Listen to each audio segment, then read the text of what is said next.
Morning guys. Nagluto ako ng egg. Tapos,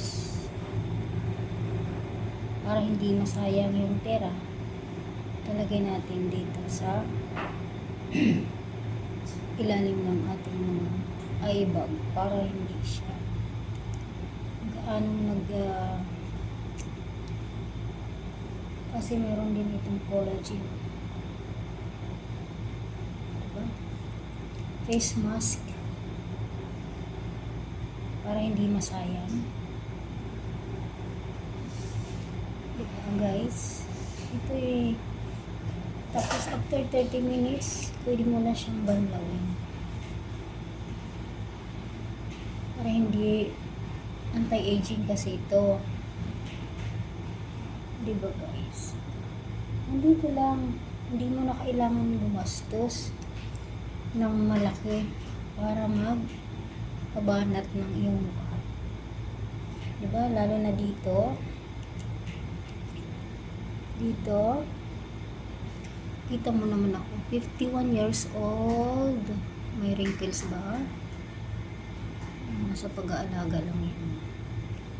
So guys, huwag niyong sayangin. Pwede rin talagyan ng mix mo yung olive oil tsaka olive oil tsaka lemon.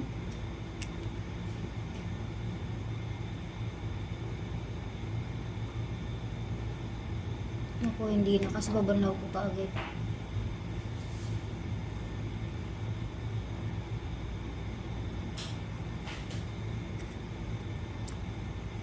Diba? Face mask. Parang binabanat yung mukha ko kasi anti-aging na ito. Hindi na kailangan bumili pa ng mga mamahalin, mga pampaganda. Ito, babanat na yung mukha mo dito. Kahit once a week mo lang gawin. Kaya ka na. Tingnan mo, hindi masyadong laylay yung dito. Tapos sa gabi, mamasage mo yan ng oil. Huwag lang cooking oil ha. Lahat ng oil maganda sa balat. Huwag lang cooking oil. Ganon. Makatanggal din to ng mga pikas-pikas. Ayan o, may pikas ako dito, nawawala na siya.